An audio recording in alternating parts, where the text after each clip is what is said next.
and head to California because a massive parole hearing is getting underway this hour. First for Erik Menendez, then tomorrow it's going to be Lyle. Erik and Lyle Menendez, of course, were sentenced to life in prison nearly 30 years ago for murdering their parents, Jose and Kitty.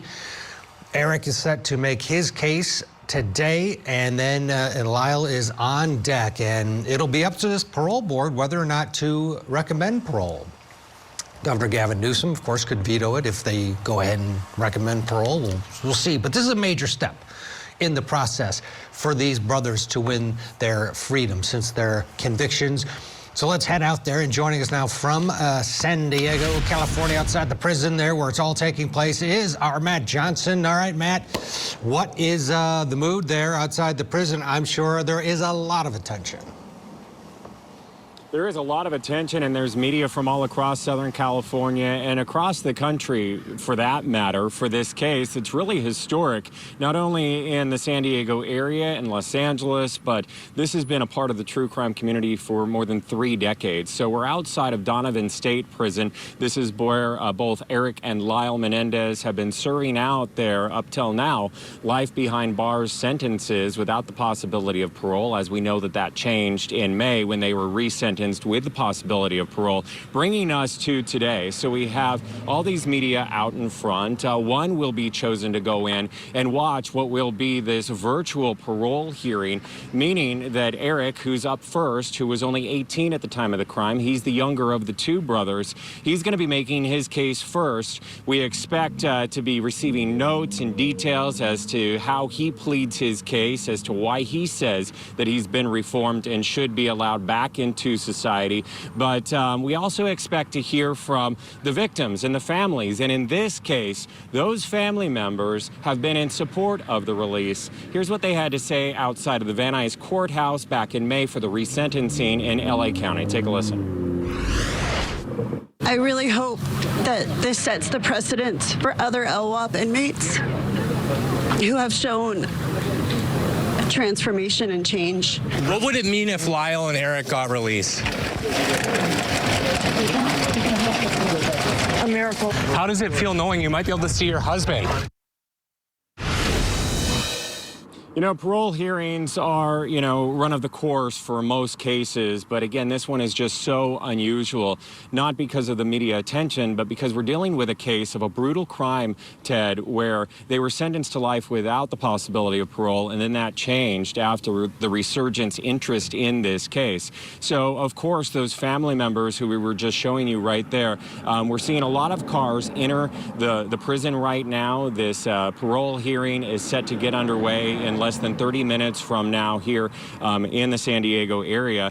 And we're expecting those family members to show up and be here today. Yeah, it's quite extraordinary. Now, it seems like pretty much everybody is on board to release the Menendez brothers except for one very important person, and that is the district attorney in Los Angeles County. What is the latest there in terms of the state's stance, and specifically DA Hochman?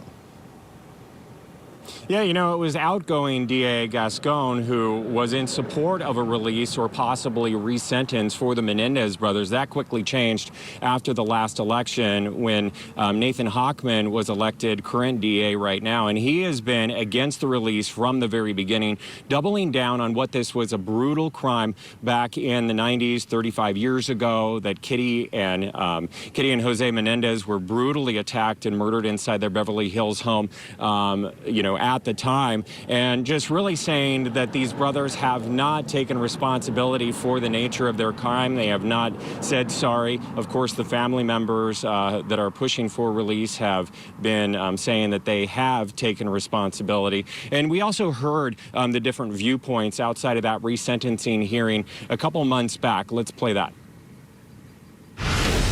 This is a decision that I think will reverberate in the criminal justice system. That self-defense defense is a lie. It was a lie back in the 1990s when they presented it at trial and the jury rejected it, and it is a lie today. All right, so he's doubling down and just yesterday released a statement to Court TV and other media outlets about what he plans to discuss with the parole board as the DA can make a case once again. Let's put that on your screen. In part, it reads, the Menendez brothers have never fully accepted responsibility for the horrific murders of their parents, instead continuing to promote a false narrative of self-defense that was rejected by a jury decades ago. We have consistently opposed their release because they have not demonstrated full insight into their crimes or shown that they have been fully rehabilitated and therefore continue to pose a risk to society. Goes on to say this, we will evaluate our final position based on the evidence presented at the hearing. Well, you know, it's going to be up to this parole board that is going to hear this case. Again, Erik is going first, Lyle tomorrow. Erik will be presenting his case today. We're going to also be hearing those victim impact statements and possibly from this DA, but it's ultimately up to this parole board. And then that'll be subject for review for 120 days on the state level.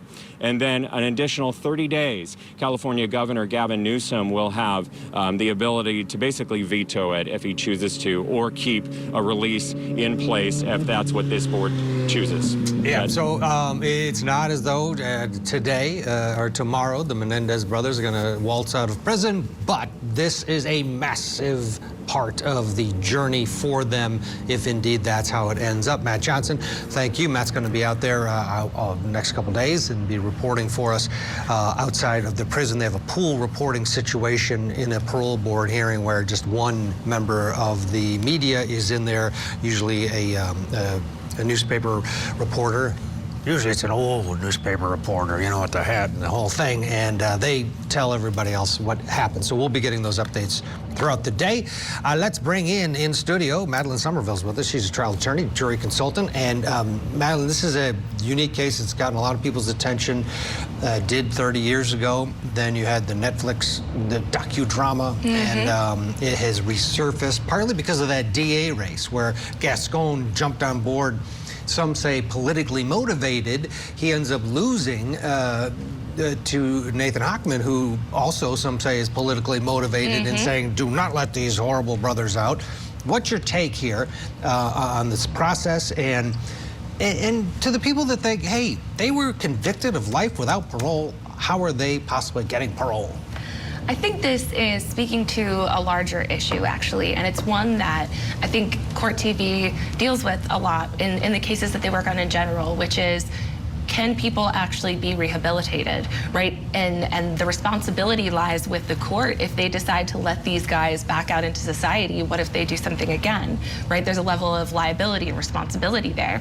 But I think, you know, once somebody's done their time, and parole is incorporated within the concept of somebody doing their time, right? And the society's anchored in that view of Shawshank Redemption, right? It's the one where the guy gets out on parole, or he should have gotten out on parole because he certainly deserved it, right? Yeah. So in this case, I think the public is looking at this and going, is this anything like what I know parole should be like? It should be for the people who have genuinely moved on, who have genuinely changed, and is the judge making a mistake or putting people at risk by letting these guys out? Yeah, absolutely. I'm thinking of Shawshank Redemption now. Yeah. Poor Brooksy, he got out on parole and then he couldn't handle life on the outside. He was institutionalized. Yeah, awesome. So these brothers had multiple tracks. You had the habeas, which every inmate has, that, you know, just no matter what you were convicted of, if there's new evidence that comes to light, you can file a habeas and possibly get your freedom that way. That track's still going on. And they do have what they say is new evidence, and it's this victim of Jose from the band Menudo back in the day, where he says he was also abused by this father who the brothers accused of abusing and used that as their self-defense. How likely is that track compared to this track, where now you've got a parole board potentially allowing them their freedom? What about the habeas track? So I think the distinguishing factor here is, does that make a difference, right? Because you can always bring your case back up if there's new evidence, as you said. But is that evidence crucial and critical to the case? Is it going to make an actual difference? And so the judge is going to have to decide whether or not that would have changed things, that would have changed the jurors' minds when they finally made their minds up. I think that it's interesting because there's another case that happened relatively recently. I think the young lady's name was Rose, who had killed her mother, and her mother had been abusing her. And she only went to prison for a short time. And I think the whole world was behind her in understanding, well, if I were in that situation, I would have done that too. So I think there's the sympathy factor that's involved as well, but we all know the court of public opinion is quite different from the courtroom itself. Yes, absolutely. And parole boards are different than judges, and parole boards are a unique group of people that are associated with the legal system in different venues. They'll vote, basically. They'll, everybody will hear, they'll vote, then they'll have their recommendation, and then it'll be up to Gavin Newsom, the governor, to either veto it or let it go through if they indeed do grant parole. Bottom line, do you think they're getting out? No. No? No. Really? I don't think so. You think the parole board is going to say no? Here's why. Because the governor's still the governor, and he's a liberal. And you have to consider, I'm also a political strategist, so you have to consider the politics behind this situation because unfortunately that does play a role. And he is seen as soft on crime. He's seen as a liberal. This helps balance things out. So you think that the parole board is going to deny it too because they don't want Newsom to allow them out? Now, typically, even Gavin Newsom, I lived in California for many years, governors do not grant parole. And politically-wise, that goes all the way back to Dukakis, where he did allow someone out and they went on to commit a horrible crime, ended up losing that election because of it. It's fascinating, the whole thing. We'll leave it at that. Matt Johnson's going to be updating us throughout the day on what happens to the Menendez brothers right